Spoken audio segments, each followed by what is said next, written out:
अंधेरी रात थी। चांदनी के बजाय घने बादल आसमान को घेरे हुए थे।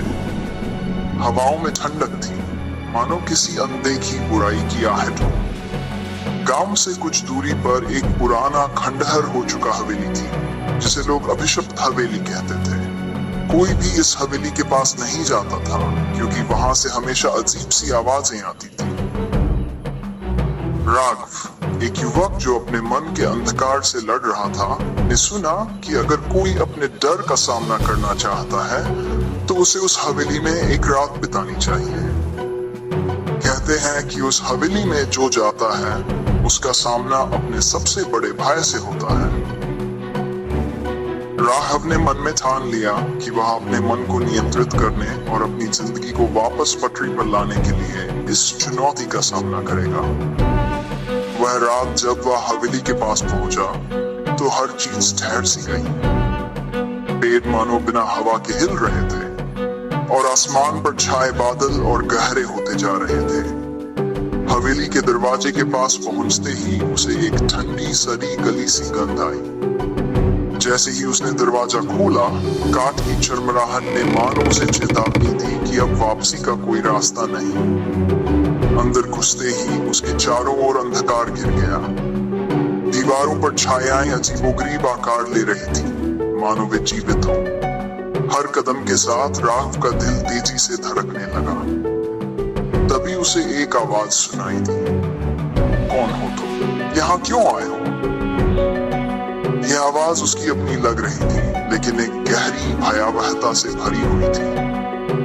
राघव ने खुद को शांत करने की कोशिश की, पर उसके भीतर का अंधकार उसे घेरने लगा। दीवारों से आकृतियां निकलने लगी, उसकी असफलताओं, उसके डर, उसकी नकारात्मक सोचों के रूप में। वे आकृतियां उसे घेरने लगी, उस पर हंसने लगी, उसका मजाक उड़ाने लगी।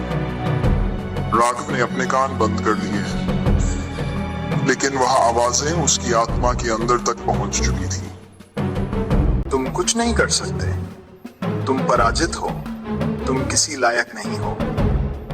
ये शब्द उसके दिल पर वार करने लगे। उसे लगा जैसे वो उस हवेली में फंस गया हो, अपने ही मन के कैदी के रूप में। अचानक उसे अपने पिता की आवाज याद आई। बेटा, जीवन में हर संघर्ष तुम्हारे मन से शुरू होता है। अगर तुम अपने मन को काबू में कर लो तो दुनिया की कोई भी शक्ति तुम्हें हरा नहीं सकती। राघव ने अपनी आंखें बंद की और गहरी सांस ली। उसने ठान लिया कि वह इन अंधकार में आकृतियों को हराकर ही रहेगा।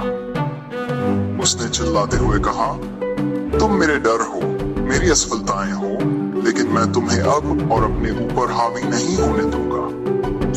जैसे ही उसने यह कहा, आकृतियां धीरे धीरे गायब होने लगी।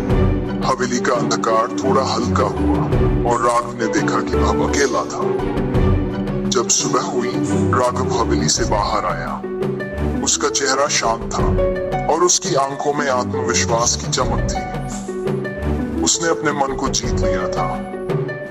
हवेली अब भी वही थी, पर अब वह उसके लिए एक कैदखाना नहीं, बल्कि एक प्रतीक थी उसके अंदर के डर और असफलताओं पर विजय पाने का।